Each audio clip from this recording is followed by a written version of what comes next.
it's my birthday and my daughter's birthday. Oh, happy birthday, man. Wow, what a Yeah. coincidence. You're both on the same day? Yeah. Do you know what's really funny about that? So I assumed like that's bizarre. Like I assumed that was weird. And I was Yeah. talking to someone who's into like statistics, and I was like, Yeah. is Mike Halpin? I was like, oh, that's surely odd though. And he was like, no, it's like 1 in 365. I was like, Yeah. but we're daughter and dad. It doesn't matter. You're just two people. I was like, no, Yeah. but it has to be more rare. I don't know. I Yeah. thought it was like really rare, but no. Yeah, I remember That is funny. a math teacher was showing us, he was like, statistics are always in your favor. And he put up like this lofty bet, and something like everyone would get 100 on the next homework assignment if it doesn't work out. And he was like, I want everyone to write on a slip of paper your father's birth date. And if not a single one, and there was like 24 to 30 of us, he's like, Yeah. if there's not 2 dates that are the same, everyone gets 100. And we're all like, dude, there's no way any of our fathers have the same birthday. And then there was like fucking 4 matches. Yeah. We're like, wow, okay. Yeah, no, it's crazy. Yeah, he said something similar. He was like, oh, it was something like if you have 30 people in a room, you're pretty much guaranteed 2 will have the same birthday. And I was like, I'm a teacher. There's regularly like 25 plus in the room, and there's fuck all that have the same birthday as each other. But yeah, I don't know. I guess it's like a gambler. Like you only ever hear about the bets that win. Like if for a statistic like that, you forget all the times it did happen to prove that yours is rare. Like, you know. Yep. Yeah. What coffee are you drinking there? It's actually a whole batch of beans that I got from Dubai. Went into a coffee shop with a friend, and she's very excited to show off what her country has to offer and all this stuff, and she knows that I love coffee, and so she's over at the wall trying to pick out a bag, and then the guy's kind of guiding her through, and then she was like, cool, I'll take two of everything. And so and then she hands me like 20 bags of coffee. So I like handed them out to all the guys that we were with. But yeah, I was gonna say it's like, oh, thanks, you've just cost me an extra bag on the airplane. Thanks very much, great present. Oh, I mean, I'm not upset about having to get an extra bag. Like when it's good coffee like this. Yeah. So I kept like I think five or 6 bags for myself. So I'm just hammering through that. But yeah, it's delicious. And then a couple of weeks ago took a coffee class. So it was a full weekend course, 8-hour days. And it's meant for if you own a coffee shop or you're looking to open a coffee shop, to really dial in this craft. Everyone's going around the room talking about like why they're there. And everyone's like, I'm a roaster and I want to learn more about the brewing process, or I've owned a coffee shop for 2 years. I'm trying to dial it in. And I'm sitting there, they finally landed on me, and I was like, I have a sit coffee maker at home and I just want to learn how to use it better. And everyone kind of looked at me like, are you serious? Like you're dedicating a whole weekend to this? I was like, oh yeah, I love this. Yeah. Was there anything on it that you were like totally blindsided by, or was it kind of just more detail of stuff you already knew? A lot of it was more detail on stuff that I've already knew, because I've had the opportunity to talk to a lot of people that are high up in the coffee world of, baristas that like compete, and roasters. And, I have friends that own coffee companies. So, I'm probably more informed than most that do this recreationally. Yeah. But it was just really cool learning, why you should have a different, brew time or temperature for light roasted coffee versus dark roasted, and like, I hate dark roasted coffee, but there's still a time and place for it. Like I've always thought that Starbucks was just shitty coffee because they didn't know any better. And, learning like, well, no, it has to be that dark roasted because what they're typically serving is like 20-ounce lattes. And if they're only using 2 ounces of coffee, it needs to be the strongest flavored coffee to come through all of the milk and sugar. And I was like, oh, okay. So you don't go to Starbucks and order a double shot of espresso. But if you're getting, one of these really one of your desserts, fancy one of these, yeah, exactly, one of these 500 calorie drinks for $10, there's a rhyme and a reason for what they're doing. Yeah. But more just for myself, I've had a nice espresso machine for probably close to 10 years now, and I've never used the steam wand. Never once a single time ever frothed Not even milk. just out of like curiosity to see if you could, or man, that's All crazy. I ever drank was black espresso, and you know, and then learning that, you know, there's putting milk or sugar in espresso helps stabilize it. You know, if you pull a Mm. shot of espresso, it's only good for like 1 minute. Like you're supposed to drink it within the first 30 seconds. But if you put a little bit of sugar in there, it'll, you know, stabilize it and stop the brewing process. Because even once it's in the cup, it's still technically brewing because of how fine all the Wow. particles are. So, you know, just stuff like that. And it's a topic that I love. I'm passionate about. I can use the knowledge when I take it home, and it had nothing to do with work. That Yeah. was the biggest thing. Was it was a full weekend, two days in a row, 8 hours where I didn't have my phone, I didn't have my laptop, there was no phone, like no work. And so it was just a nice break to step away from what I do, you know, 14 hours a day, every other day of the week. Did anyone there know who you were? No idea. That was Yeah. another That great must be part, was nice. Yeah. that like no one knew my name, no one knew what I did for a living, nothing. And so, you know, it's just nice, you know, you get to just be a person in the room. Hmm. I really hope someday that someone that was at it just like is scrolling through Netflix or something. They're like, wait a minute, just like Yeah. see your. But even who knows, you know, because like even just the difference of every shot of me competing, I have a shaved head. Yeah, And I that's know fair. how much, like, for people that aren't like in the space or super familiar with me, that just that difference of having a like Yeah. basically a skin bald head to having something up top really changes how you look. So who knows, you know. um Yeah. but you know, That's cool. it's just cool getting to meet people, because like all day, every day, you know, every ounce of my life is in the CrossFit space. Mm. And so rarely are you ever, you know, outside of this bubble or outside of this echo chamber. And so getting just to meet, you know, 10 other people that, you know, they have lives and they all have jobs that aren't in the space, you know, it's just interesting. It's just fun to meet new people that, you know, and some of them, like, yeah, I met one woman, and you know, she was like, you know, I retired, I opened up a coffee shop, and you know, I just want to get better. So, you know, I'm kind of shooting the breeze with her, and she's probably, you know, 60 or so. And I was like, oh, you know, what'd you do? She's like, oh, I used to make blankets.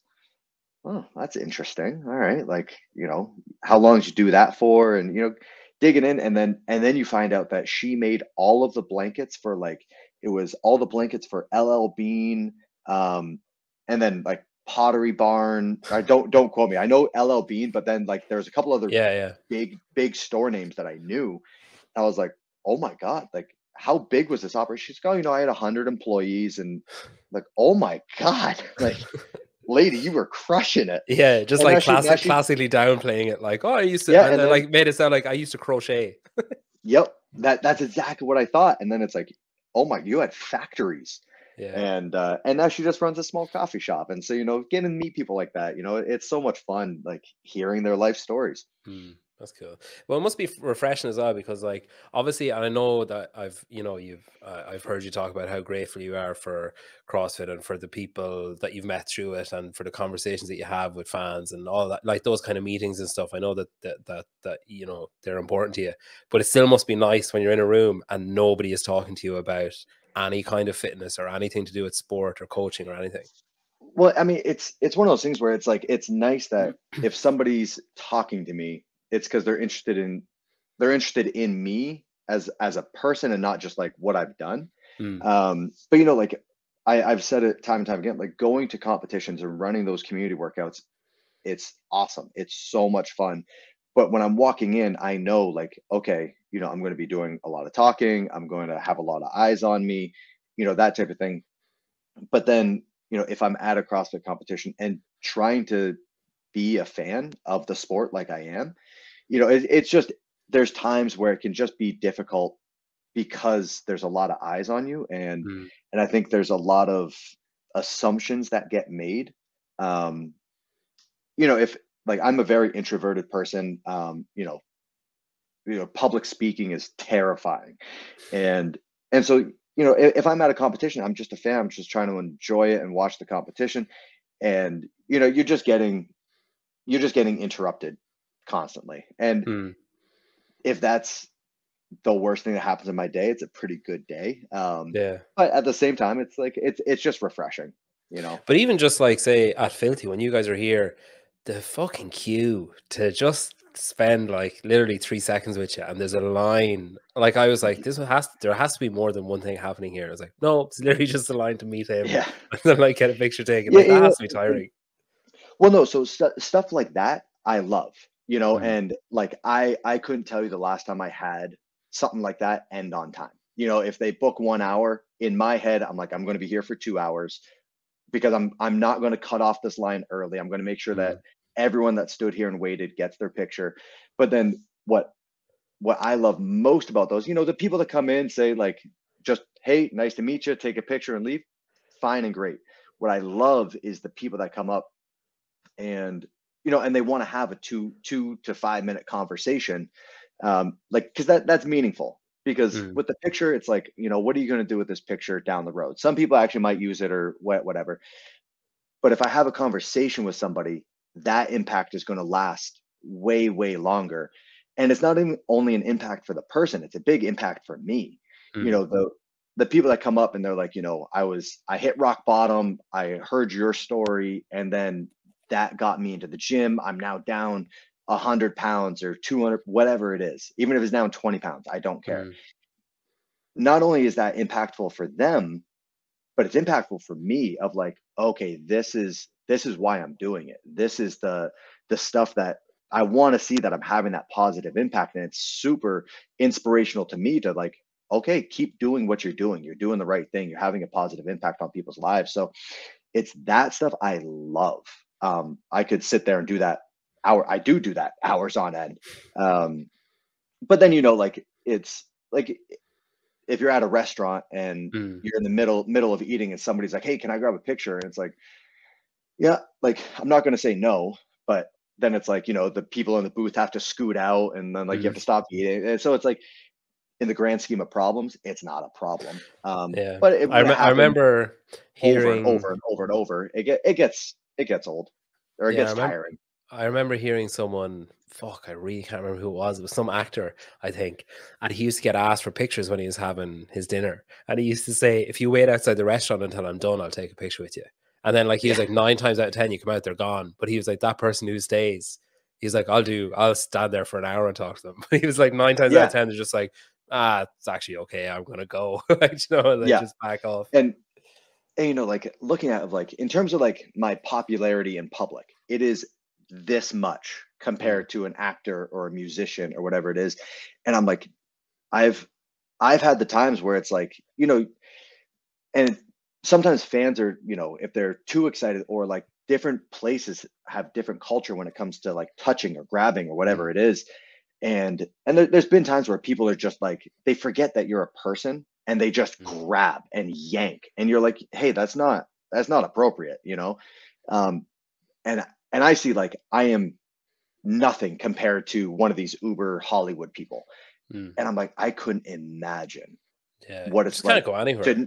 to know that like if you step out of your four walls, and even sometimes not if you Mm, have a camera pointed at you, you have people screaming it, that has to be wild.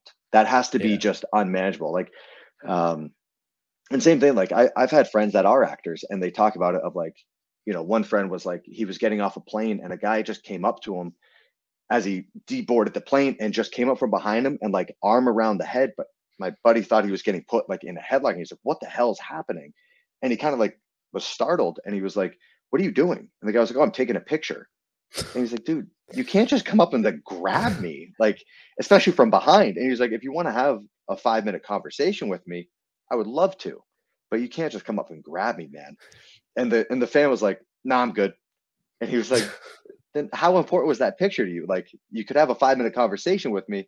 If you're a fan, I would think you would Yeah. enjoy that. So, but it's each person to their own. Yeah. And I try to set up those time slots anytime I am at a competition. I'm like, okay, if somebody does enjoy this, I want to make sure that they have the opportunity to. But at the same time, some people are a little excited, a little aggressive. Is that like, have you noticed that there's a shift in the demand for you and time for you, like to people wanting to spend time with you, or is it just because you actually have more time now? Like, so when you were going to say, if you went to Madrid, I remember were you there for that Fittest Freakist thing like a few years ago when you were still competing? So like, obviously that's Yeah. very intense. You're there for like 2 days, you have this do, this do, this do, you're gone again. Yeah. And that was during your period where like off season was like maybe a couple of weeks, and then it was like head down for the rest of the year. So like, is it because you just have more bandwidth now that you can actually afford to spend more time at these places, or do you think that people view you as being more attainable? That's 100% it. You know, like going to a CrossFit competition is my favorite. You know, it's like, I remember when I first started out, you know, going to these, you know, smaller local competitions or things like semifinals. I loved them. It was so much fun. And the games in 2021 was, I believe, the first competition I'd ever been to as a spectator. And I loved it. It was awesome. You know, and because I know so many names out there, they're all like, most of them are like good friends that I stay in contact with. And it's a space that my life revolves around. It's cool just being allowed to be a fan again. You know, I'm not concerned about like, oh, I need to train twice while I'm here. I need my diet dialed in. I need to get my 9 to 10 hours of sleep. It's like, well, no, I don't have to do any of that anymore. And I have the time to be a fan of the sport again and go to these things. And, you know, like Wadapalooza, it's a really cool experience that I want to give to, you know, all the volunteers they get to watch 2,500 competitors compete on the floor that they set up and that they're refereeing or whatever it is. And I'm like, for some of them, it must be cool to get to do a workout on the competition floor. And so, you know, I want to be able to provide that to them. But at the same time, there's events going on all day long. So it's like, if we want to offer this, the workout has to start at 5 a.m. and everyone has to be off the floor by 6 a.m. So that means we're there at 4:30. It's pitch blackout. Whereas like if I'm competing, I'm not getting out of bed at 4 a.m. ever. But now that, you know, my livelihood doesn't depend on my performance, it's like, yeah, I'll get up at 4 a.m. Like if it puts a smile on 20 people's faces, I'm in. Like, I don't care if I'm tired the rest of the day. So, you know, it's cool opportunities like that now that I have more availability and time. Does it keep you honest as well, the fact that like you're going to be working out with people that like you don't let, obviously you're a lot more relaxed in your training, I assume, than you were like when you were competing and stuff, but are you still like, well, shit, I better keep myself in decent shape, I better be able to keep up with people in community workouts and stuff? No, I mean, that's very low. Like in terms of like how I chalk up towards other people, you know, that was my life for, you know, 19 years was between my weightlifting career and then my CrossFit career was working out to be compared to other people. And, you know, I'm like, I did it for 19 years. The only reason I set foot in a gym was so I could compete. And hopefully when the comparison was made between me and my competitor, I came out on top. Whereas now I'm like, I don't care. I don't care where I line up. And it's like, my days of being compared are done. And so I'm working out because I love it. I'm working out for health and fitness. But in terms of the competitive side, you know, it's not rare for me to sit down on a rower next to, you know, a guy that hits just class workouts, but, you know, he's super tall. And it's like, yeah, he's probably going to beat me off the rower. And for me, I'm like, I don't care. Like, let's all just get a good workout and feel good about ourselves. And then after that, who cares who came out, who won? Did you relearn that, or was it literally like, I'm retired, switch flicked? No, it was very like certain things were very hard. And I still have a hard time with them. You know, it's specifically on like machines, you know, where there's no opinion on your pace. It's like, no, it's a fact. You're pulling a 145. So, you know, doing workouts that I know like the back of my hand, if I see a workout, I know for a fact, like, all right, if I were in top game shape, like 2020 Matt would do this workout at this pace, this size sets, this amount of rest, and, you know, I'd have a good game plan. So like getting on the rower, like I love the rower. I spent I spent years on that thing. And, having to be like, I'm not willing to do what I was doing before. I'm not willing to row, 5 days a week or whatever it was. Having to relearn paces and, you know, reconfigure my goals in the gym. It was strange. It Mm. was because I'm getting on the rower to do a workout. And I'm like, yeah, I should be able to pull a 136 all the way through this. And then you get on, and you're like, nope, 141. There we go. Yeah. It's an ego check for sure. Are you? Did I see you watching Yellowstone? Oh yeah. Oh, Are like you up to date? no, no. Whereabouts you? I think we watched the first 3 episodes. Um, so it's like one thing we do here with all our friends. Like, you know, we're so busy, our friends are so busy that Mm. it's like, okay, Monday nights is Yellowstone night. Sammy cooks up a big dinner for everyone, and you just plop on the couch, watch an episode. Everyone's kind of shooting the breeze. But then when we got back from Dubai, we watched episode 4 and 5, and I was asleep within the first 2.5 minutes. Like we're Is just that like so of the latest series or of it? yeah, of the Okay, latest yeah, one. yeah, So yeah. I think I'm like 2 or 3 episodes behind. Yeah. Just because like Um, that time change coming back from Dubai just crushed, and I was so sick. Like oh coming really? back or like before leaving for Dubai, and so like when we ran the Burj, um, I was dying. And so the day that all the athletes are compete like doing that event, I'm at the event. Um, I told the athlete, I'm like, anything you need. If you need me to be your gopher, like just tell me. Like if you need waters, Gatorade, whatever, I'll get it. And they're all like, hey, what was your time on this workout? Like so that they could try to pace it a little bit better. And I was like, you cannot use my time. Like it is so irrelevant. And then that when they were like bullshit, like come on, you're withholding information. And then I would do a hard exhale, and it sounded like nuts and bolts in a coffee can. It was terrible. And so I would tell them the times as someone like Jake or O'Keefe, that was Mm. they're breathing normally. And then I'm getting worried of like maybe I'm just that unfit. And then did some other workouts later in the week once my lungs were better. And then Harry actually got what I had, and he had to go to he went to the hospital and actually spent a night in the hospital when he got Jeez. home. And so I was like, okay, I wasn't making it up. It wasn't just in my head. I was actually hurting. So Yeah. You can hold that over him forever though. You can be like, you ended up in a hospital, I climbed the Burj when we did the same thing. I was talking to Morris Fiebig yesterday or 2 days ago, and he was saying one of the Burj workout in particular, he was like, it was so mentally demanding. Like we were kind of chatting about it, where when you see it first, you're like, oh my god, that's awful, your legs, or oh, it's going to be awful. But then it straight away, he was like, concrete. Like all you're looking at is just wall, and it's yeah, so tight and so like claustrophobic.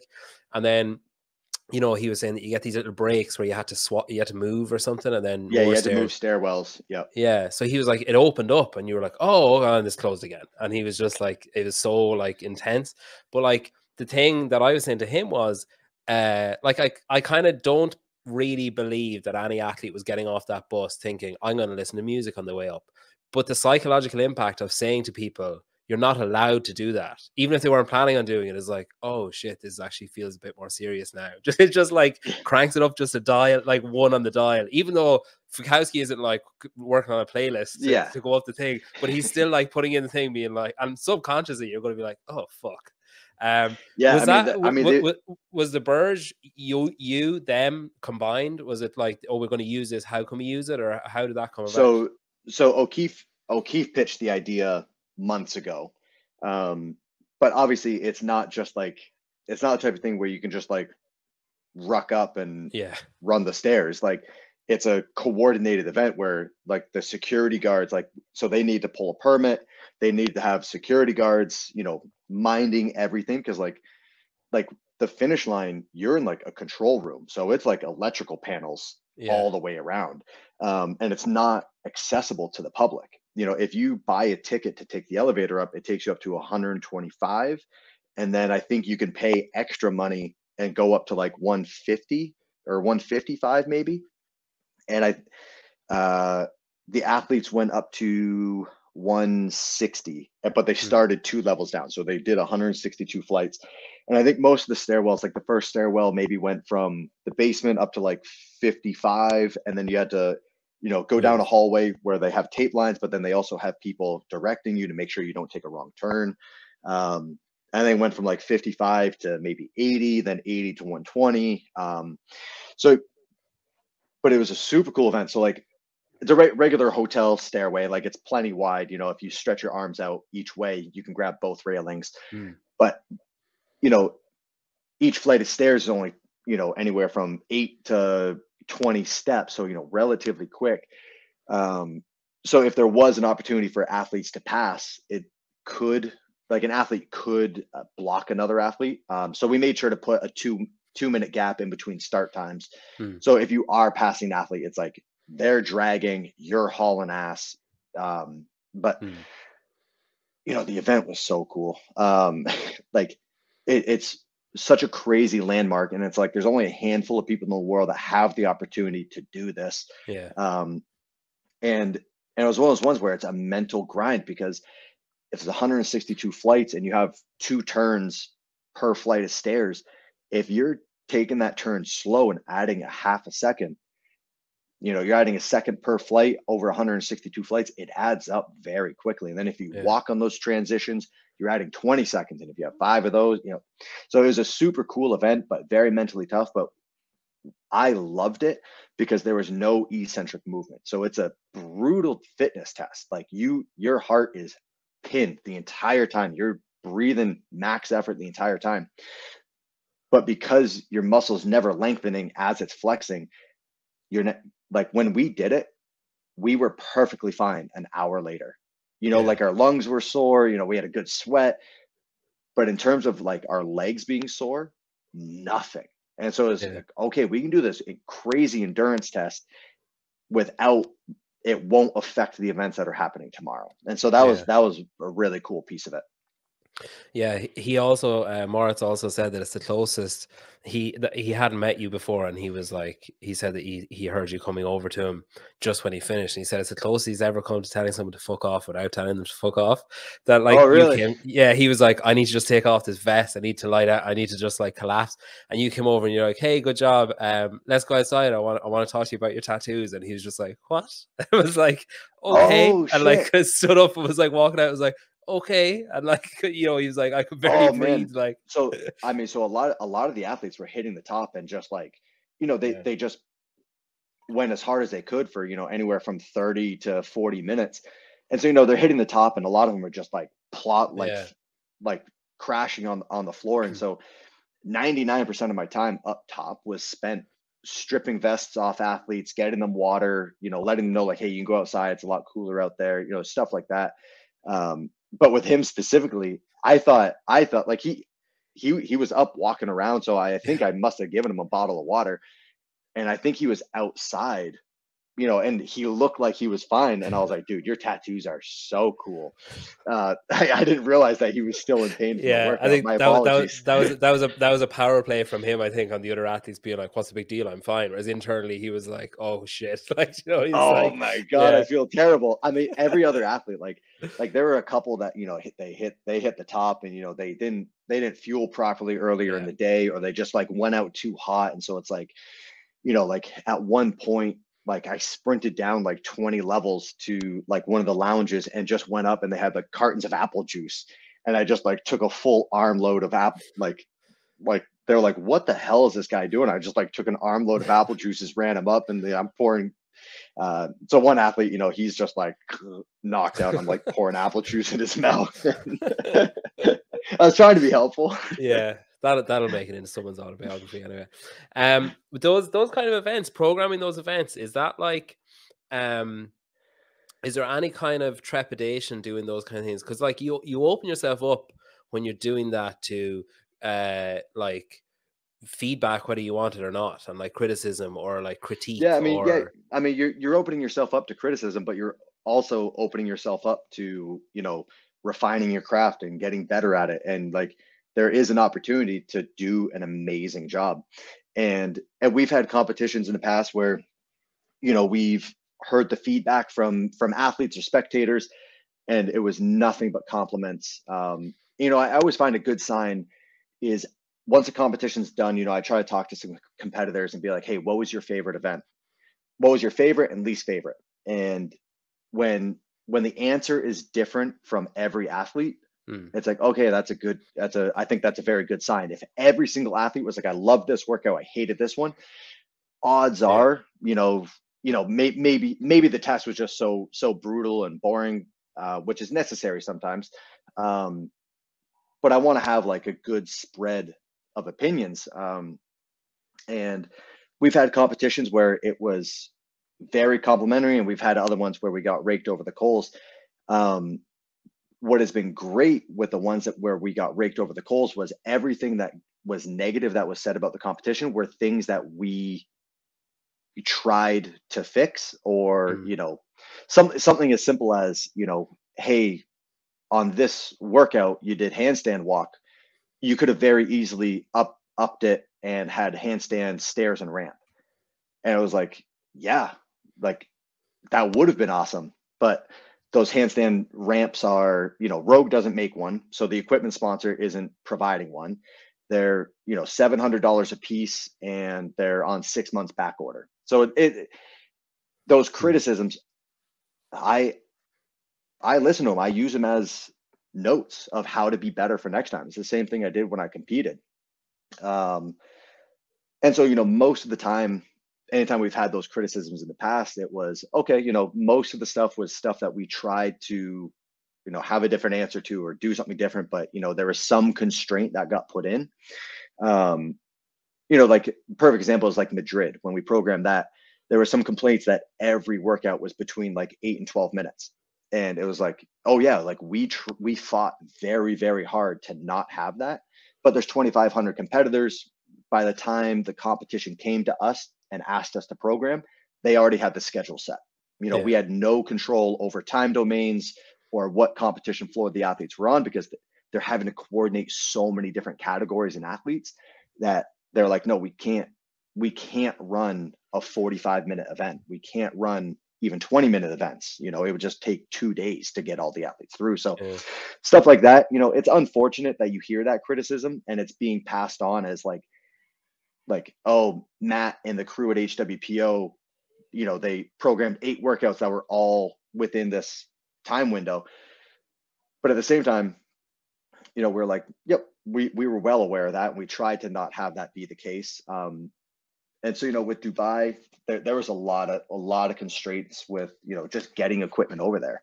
Like the perfect example was, one of the workouts, the one C2 machine that we had programmed was a rower.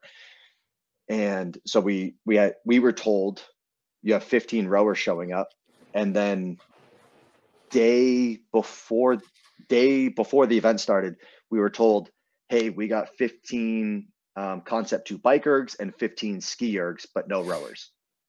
And I'm like, you sent us 15 of the 2 machines that we didn't ask for, and that's not on concept 2. That's on, whoever the distributor is over there. Yeah. And, things are getting caught up in custom. So like day of competition, we're having to change workouts because the equipment list that we were told we were going to have and programmed off of didn't show up.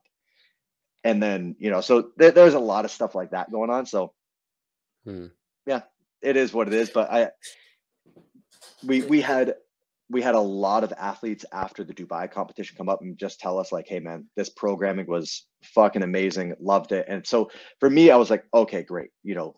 The athletes are having a great time. They feel like this is a great test of fitness. So that's end all be all. That's what we're looking for.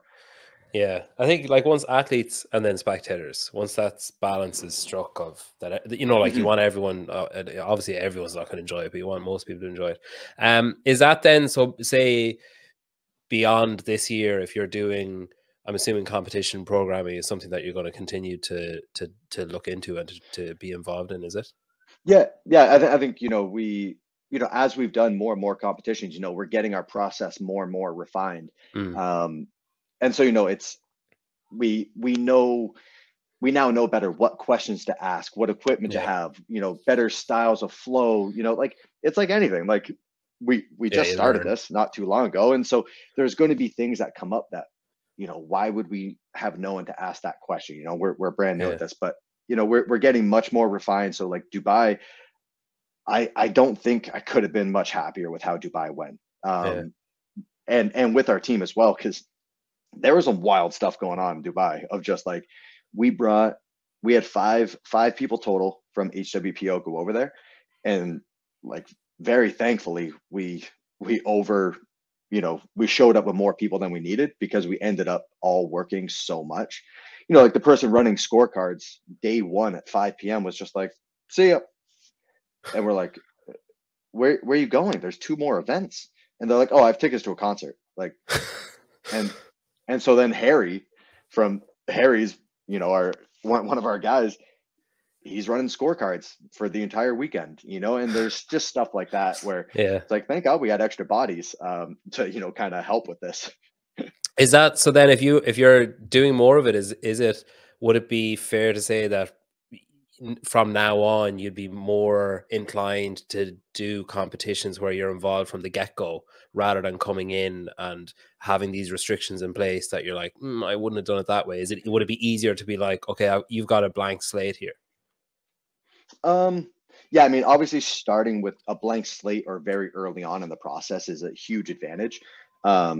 Because you can have an image for the competition Mm, way ahead of time and start putting plans in place. But then on the other side of it is, I'm very careful with what competitions I'm involved in. mm, And that's why so many of them have been so far from home, is because I want to avoid as much as possible ever programming an event that one of my athletes is competing yeah. at. Because I know for a fact I'm not sharing any information with my athletes to give them an edge. But that's me telling that. It doesn't matter if other people Mm, believe it or not, because I know I'm doing the right thing. I know I'm not going to give my athletes an advantage or give the other athletes a disadvantage. But at the same time, the public perception of that mm. is not People will good. just still assume. Um, and yeah, they assume. We've seen it happen in the past. I've seen it firsthand, of athletes that know the workouts for events months in advance, and I've just looked down on it, and I just want to make sure that I never fall into that. And so with the more athletes that we're bringing on, the more athletes we're having direct contact with, it's going to be tougher and tougher to have full reign of any competition that we want to be involved in, or have the competition want us involved, just because I never want to cross that line, Yeah. so just it's like, I'll stay away from that. I never want to blend those two, or ever put that idea in people's minds that I'm doing something that could be seen in a negative Mm. light. So we'll figure it out as we keep growing. You brought up something interesting there. You said the more athletes we bring on. So there's been a lot of times where this is your third time on this year. And the first time you came on, you talked about how you initially didn't want to do coaching and you were kind of, I don't know. And then you got into it and you're like, okay, fuck it, I'll go all in. And then you spoke similarly about I haven't said fuck it, I'm going all in like quite yet, yeah. but Um, it's in the process. you at the same time, one of the things that came up was Mal, and how one of the initial agreements, or one of the initial kind of talks that you had, was she requested that she be the only female you coach, and you said absolutely no problem. And then over the summer there was this like influx of athletes, and I'm curious, like how does that, you like, okay man, you need to sit down, or is it like a more like, was she did she just appear that she was going to be more open to it? So you said like, maybe we should bring on new people. I'm just curious about how all of that transpired, like because obviously there's links with Yeah. Harry, between Harry and those athletes, and he's coming on board. So Yep. I'm just curious about how that all happened, I guess. Yeah, obviously that conversation when Mal and I first started working together, we had, and I didn't forget it. But so I think it was, I'm trying to think of the order of like when the things, like who came on first, second, third, anything like that. It doesn't matter. But yeah. So like the example with Katrin was, Katrin does not want to move here full time. She has a great setup where she's at right now. And like the conversation with Katrin was when she came on, I just had a FaceTime with her. Katrin and I have been very, very close friends for a long, long time. And she literally said to me like, hey, all the things you've been telling me to do for the last 6 years, I'm ready to do them. And I was like, okay, cool. And so then it's a conversation with Mal of like, hey, are you okay? You're like, I know what I had said to you prior. Are you okay with this? And I think there was some reservations of, she was a little bit concerned, but I had to basically reassure her of like, Katrin's going to be training from afar. When she does come to Vermont, she'll come for, week 2 at a time. Maybe before the game, she'll come out, and this will be home base for a longer period of time. But I was like, there's a lot that you can learn from her. She's been in the game for so long. She's experienced the highest highs and the lowest lows. I think that there's a lot of knowledge and experience that you can gain from her. And she was like, okay, I'm open to trying it. And the same thing with Amanda. So when we hired Harry before the games last year. And he was like, hey, I coach, Amanda Barnhart and Samuel Quant. Do you want them to be HWPO athletes at the games? And I was like, no, I've never worked with them. They're your athletes and you're an HWPO person, but like, I don't need to put my stamp on them if I've never worked with them. And so I was like, no, like you guys just do your thing. And then like, we'll reconnect after the games. And so, I work with Amanda, but once again, she's remote. She lives in Ohio, and same thing. She's much older. She has much older than Mal, and she has a ton of competitive experience, games experience. So same thing. I'm like, Mal, I think there's a lot to be gained training with them. And so their first trip out here, where everyone was here at the same time, Mal was just nervous about it. She had never trained. Like, this is her space. This is where she has trained solo for so long. Like, this is her home away from home. And now there's a bunch of new people in it. It was the happiest I'd seen her ever. It was her, Katrin, and Amanda just had the best time together. And so I think all of Mal's concerns kind of flushed away. And she was like, okay, this is cool. There's a ton of benefit. It's so much fun. And so, it's been great. But at the same time, when I'm home, Mal's the only one that lives in Vermont when she's training. So it's still, a ton of one-on-one time with her. But yeah. Yeah. Is there a limit, do you think, to like what you've got? There's like 5 now, is that right? 6? Yeah. There's 5 HWPO athletes that we program for on a 101. But at the same time, it's depending on what the athlete's biggest need is, it dictates who they're going to work with. Okay. Because I'm not the only coach. So like right now, Mal is doing, working on her weightlifting a ton. And so she has a ton of daily contact with Amy, who runs HWPO Lift. Katrin's working with Rob Kearney from HWPO Strong. And so, I still have contact with most of them. Harry's the one that programs for Samuel.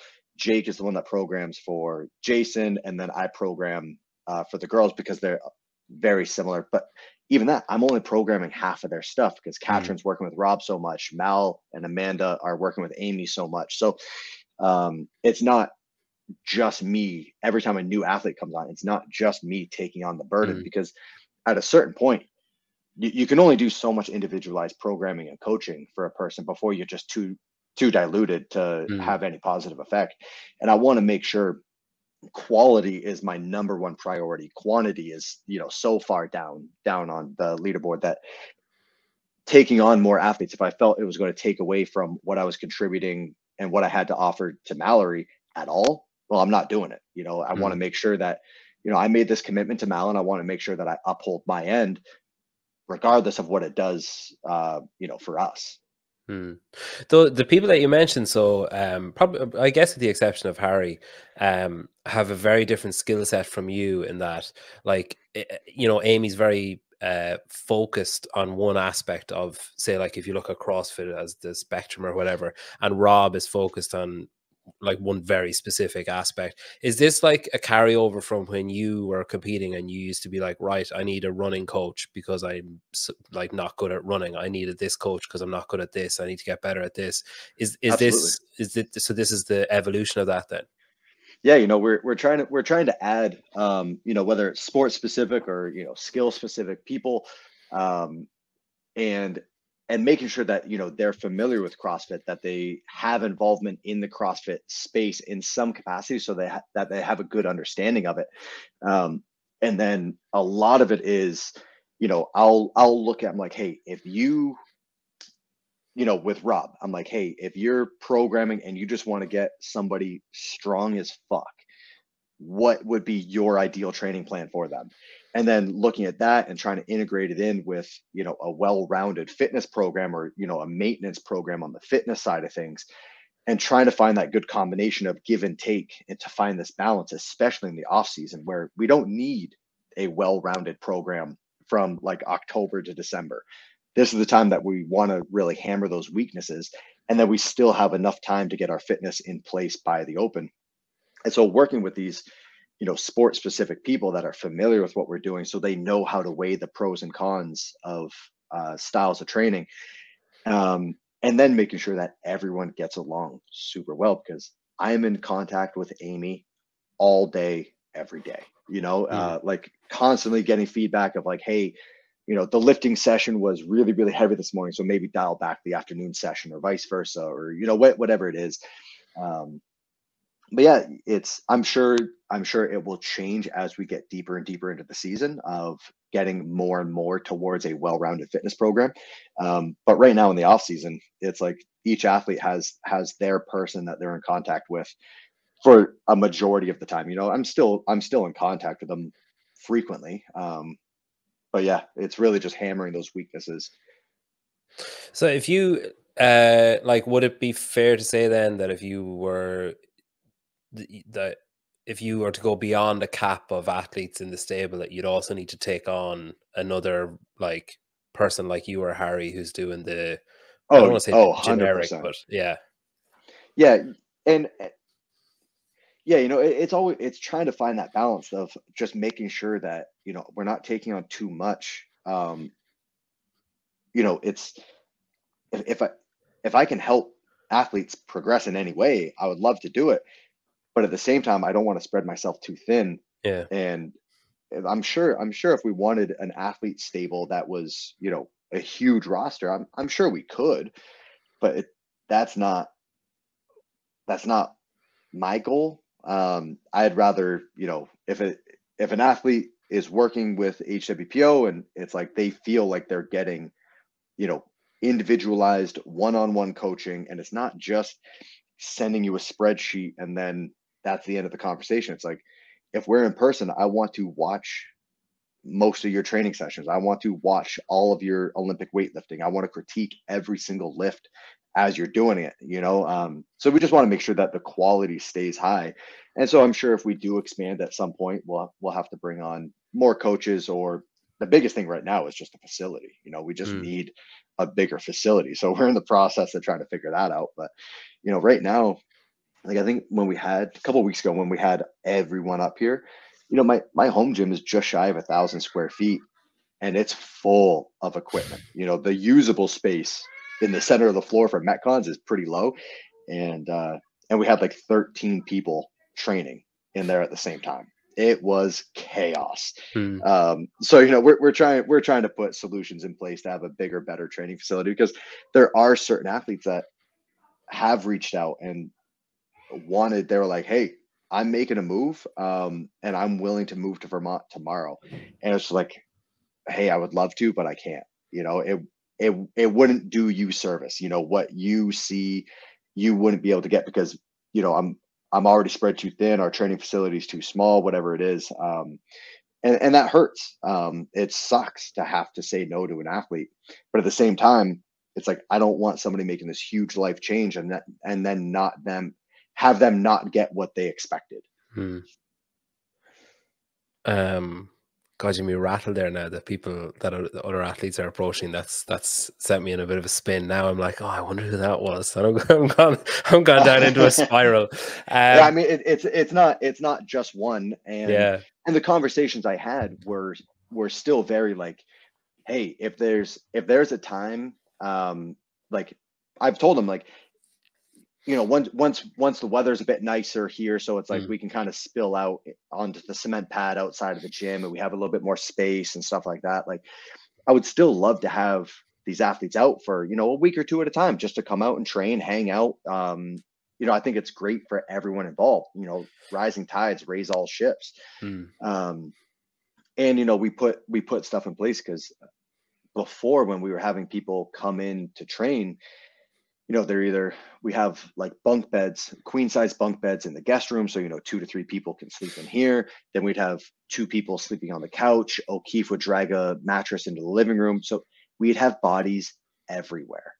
And so, we now have a space that, we don't need to get a hotel or an Airbnb for every athlete that comes in town. It's like we're renting, a 2-bedroom unit that, hey, if you come into town, you have a place to stay. So you have your own space, a place to go every night. So we're not all living on top of each other. So I'm hoping that we can start doing that more and more. If an athlete wants to come up and train, they can come up, and just have a good time. Let's just all throw down, have a good time. Like, maybe we'll learn something from you. Maybe you'll learn something from us.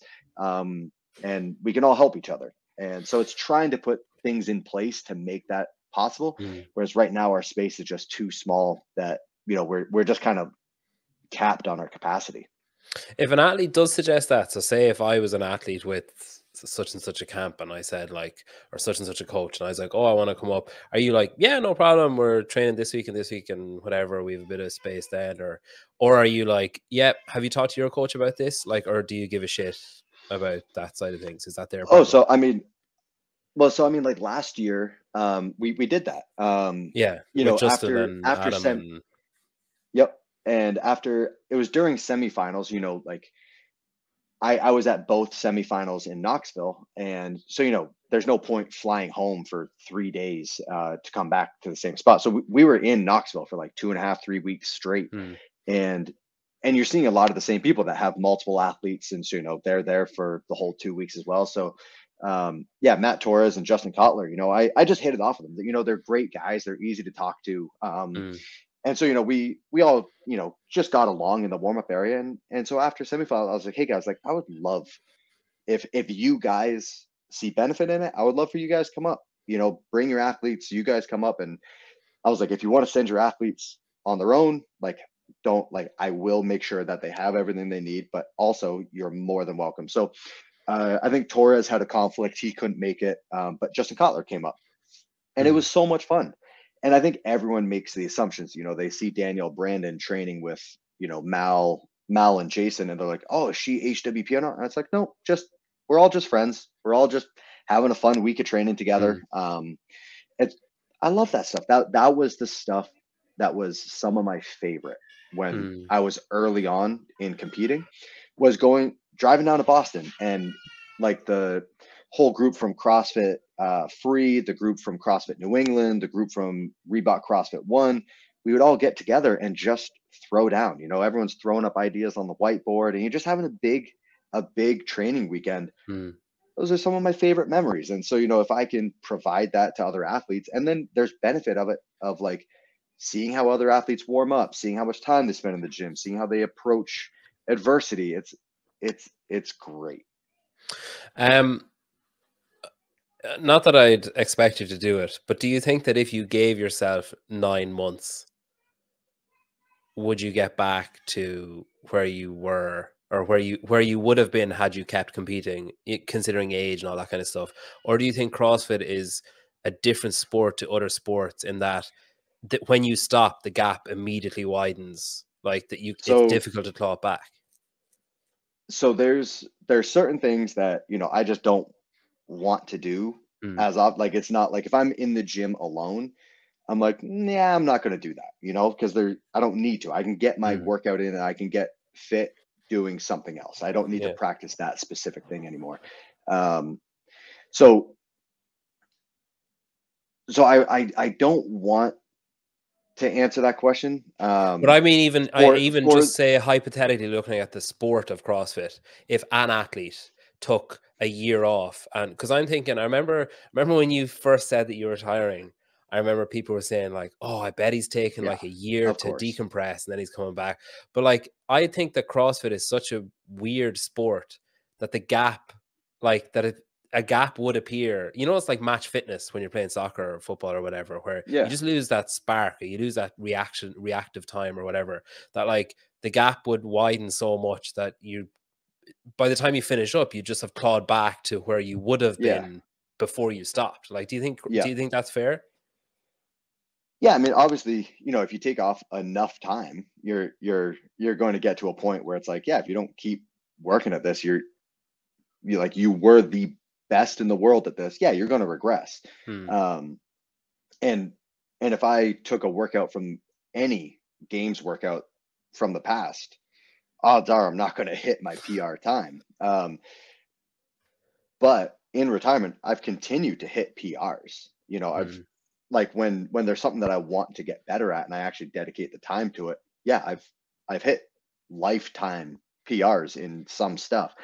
But at the same time, one, uh, I'm not going to. I'm not going to do it. So the real answer is we will never know. Hmm. And I my biggest fear would be to, you know, take something away or insult or rub any Hmm. current competitors the wrong way. Of I never want to be that guy that says like, oh, you know, so and so is only winning because I'm not there. Hmm. Fuck no. If I want to make that claim that, you know, I can be better, well, I need to put my money where my mouth is and I need to fucking sign up. I Hmm. don't want to sit on the couch and be like, oh, if I wanted to, I could. No, I'm not doing it. So we'll never know the answer. Um, right now with what I have going on in my life, like there's a reason that I'm not competing. It's because I'm Hmm. enjoying what I'm doing now way too much to strip it all back away and dedicate everything to training. I'm not willing to Hmm. make that trade. My quality of life, I love it too much right now. And so I never want to, you know, if there's ever a claim where I'm like, oh no, I could do that. Well, I need to be willing to actually do it. And it's actions and not just talking. Hmm. Um, but you know, like there's times where I'll work out with Mal and you know, I'm like, okay, you know, I'm not a couch potato. I still got something. And there's been things, you know, like when I had a little blip where I was like, I just want to see what I can deadlift, you know, or bench press, you know, like I got lifetime PRs on those two things, and then you know whatever. But uh, I'm not willing to dedicate enough time to ever go back to the games. I'm enjoying my life too much, and and if I make that commitment to training again, it's not just me making that commitment. Sammy's back in it. O'Keefe's back in it. The people I coach no longer have a coach. You know, like Yeah. it would. It's not just me that's Hmm. in it. You know, and like Sammy for for 6 years, she was like, she openly talked to me. She's like, I was very lonely for six Hmm. years because I'm at the gym for 8 hours a day, and Sammy's at home, you know, and I'm just not willing to go back. I'm not willing to go back on that. Yeah, I think that's fair. Um, you're more so when you were competing, you were very guarded with everything that you shared, and you basically didn't share anything from training. Um, now I notice on social media you're a lot more like I'm trying to think of the word. You're a lot more like affable on social media or something. You're more like outgoing and you share more stuff, and you know, like kind of private. Not obviously not really private moments, but there's like moments that you're you know, with your friends or that kind of stuff. Well, I mean, even yeah. Well, I mean, it's because the big part of it is because I'm with my friends. Yeah, yeah. Is it like, is that side of things, is that like you know, similar to, it's kind of a nice, I have a nice image of you having your friends over watching Yellowstone as like you say, something that you literally did not have the opportunity to do for like 6 years. So like those kind of things, and being able to just like take a picture and put it up on social media or whatever, and not be like, oh, like, is this giving anything away or whatever? Is that like liberating, or is it like Oh, it's is it energy amazing. sapping in a different way? No, I mean, I love it. I don't like not sharing stuff. You know, Mm, if I have a nugget of information or an insight on something that can help somebody, well, I want to be the first one to give it. You know, now there's a little bit of a barrier again of like, well, I don't want to share what I'm having Mal do in training because that's doing a disservice to mm, Mal, and you know, that's my top priority right now is helping her. And but at the same time, you know, like there were people that, you know, we were friends. I was friends with over the years, but you know, the contact is very limited. So it's like, yeah, we're friends, but we see each other more like acquaintances just because of the mm, time that we actually overlap. And and I remember one that I had known her for I've known her and her husband basically since the beginning. And Sammy is very, very good friends with her. And so we were at their house for like a week. And I remember she pulled Sammy aside and was like, wow, Matt's funny. And Sammy was like, yeah, did you not know that? Like, I'm not just with a guy that's fucking serious all the time. Like everyone else sees that serious side, but Sammy got to see me at home when I like, mm. you know, kicked my feet up. Like Sammy's not just going to spend, you know, 8 years with a fucking prick. Uh, and but like that was a very eye-opening thing for me of like I didn't realize how much weight I carried on my shoulders, how Mm, much stress I put on myself from competing. And so this was the first interaction I had with this friend that I've known for, you know, 6 7 years. And it was the first time that she was like, oh, like Matt has a sense of humor. Matt's funny. And I'm like, holy shit, you didn't know that? And like you we've known each other so long. And so it was like, okay, you know, that was a big indication to me that, you know, I made the right move. I made the right call. Every single person in my life has made a comment of like, you seem so much happier. And I'm mm. like, yes, I am. Because my livelihood is not dependent on being compared to someone else. Yeah. And I'm like, this is much more enjoyable. Um, not to bring the mood down, but just while Yellowstone is in my head, Oh shit! All right, let's hear it. no, I just, someone posted a story about Yellowstone. I haven't seen this week's episode yet, so I'm not going to give you any spoilers because I don't know any. But someone said, um, someone was like, Rip is getting too much screen time, and he's being too False. likable. Something bad is going to No, happen. Rip can't have too much screen time. More Rip, the better. I want to be Rip when I grow up. But I think, well, I think But everybody yes, does. there's been characters on the show that, you know, it's like, oh my god, will you just kill this person Yeah, already? yeah, just And die. then it's Like, like it's like, oh my god, we've hated them since season 1, and now they're in season 3 or 4 or whatever we're on yeah, now. yeah. So It is a yeah, great, it's like, it's a really fucking good show, but it's like, I remember we were watching, we started watching it and we kind of binged it, like where we just like rattling through them. And I remember it was like halfway through season 2, my wife was like, oh, I like this. And I was like, we've yeah, been watching this like every day for the last like 3 weeks. What do you mean you like it now? She's yeah, like, no, I didn't like it at all, but now I like it. She's like, I really like the dad. And I thought he was a dick for the first, like, I yeah, was like, same. Like, I thought he was a fucking antichrist for the first like 2 seasons. And now I'm like, if he told me to do anything, I would do it. I don't care. If Kevin Costner walks in here and says, do yeah. this, I'm like, yes, sir. Like, I wouldn't give a shit. So we binged like I have never binged before. Yeah. So it was a year ago or two thing year last Thanksgiving or two, whatever. It was Thanksgiving. Yeah. And Sammy and I had I think we could watch season 1 on whatever channel. So we Mm. did that. And then we were at O'Keefe's house. So we did Thanksgiving with Sammy's family, and then day after Thanksgiving we spent the day at O'Keefe's house. And so everyone's just in their sweats, and we're just eating Thanksgiving leftovers, being so lazy. And we were like, oh, let's start watching. I think we wrapped up season 1, and then we started watching season 2. But we had to purchase season 2, Sam and I. But O'Keefe had a subscription to whatever channel it was on, and so we started watching season 2, and we're like, yo, if we don't finish watching season 2 today, we're gonna have to pay for it when we go home. And so O'Keefe, Sammy, and I sat on the couch for 14 hours straight and watched the end of season 1 and all of season 2 in one sitting, and just ate Thanksgiving leftovers. We're all in our sweatpants and hoodies and curled up in blankets and stuff. And it was like, it was possibly the laziest day I've ever had in my life, but it was just so well needed. It was awesome. Yeah. It's the type of show as well where, when like my dad is a farmer, like could not be more different from that farm. But like I remember we were like midway through watching it, and dad rang and was like, oh, I need help, like the vet's coming to look at the cattle, so I need help. And I was like, well, time to saddle up. I was like, here's my chance, like forgetting everything I knew about farming in Ireland and what it was really like.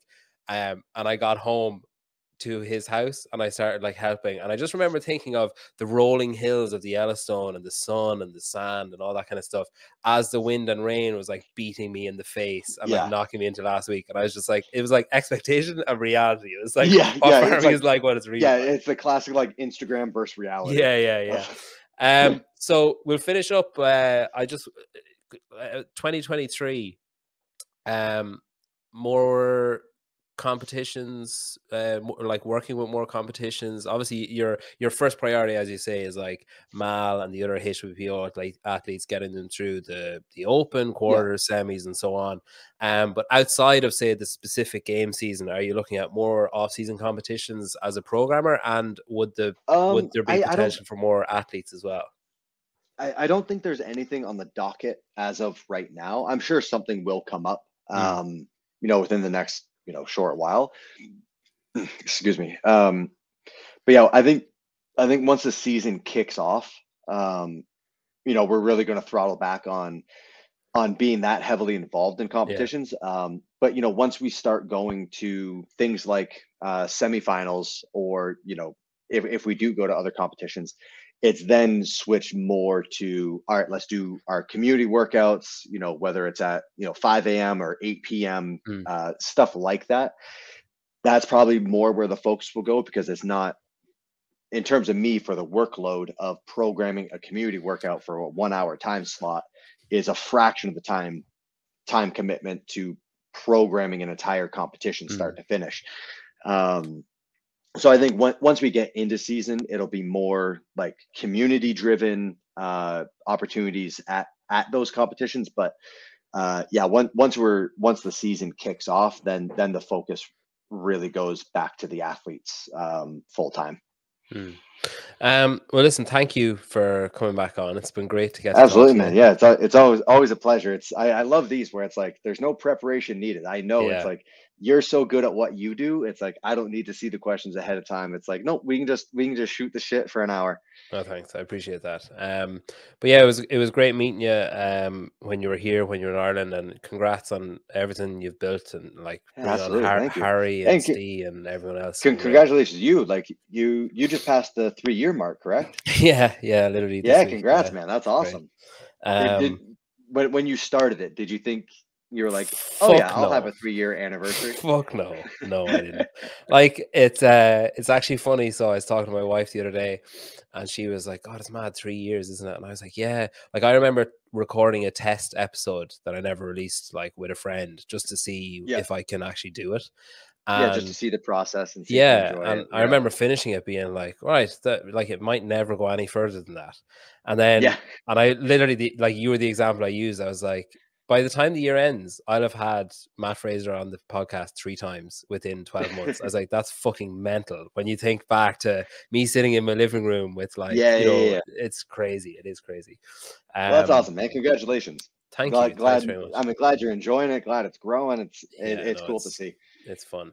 Well, listen, thanks. Are you going to be in Miami? Are you at Wadapalooza or no? I think I'll go. Yeah, I'll go. You know, I think just about all of our athletes are competing Somehow, on yeah. teams. So it's like I'm not going to be coaching. It's like, hey, if you're competing on a 3-person team, just go have fun. Like just enjoy your time. But yeah, I think I'll be there for a short window. So I'll try to line up some you know, events for the community or stuff like that. But you know, usually like when O'Keefe was running it, I always looked at that as like, all right, this is my opportunity to caddy for O'Keefe, and so I'm there for, you know, a full week ahead and helping any way I can. Now it's like, nope, you guys do your thing. I'll be enjoying the sunlight and like running workouts and stuff. But yeah, the athletes are all competing on teams, so there's no individuals competing. That's cool. Well, listen, thanks very much. All the best. And we'll Absolutely. chat again Thanks, man. soon. Cheers. Take it easy. Bye bye. Bye bye. See ya.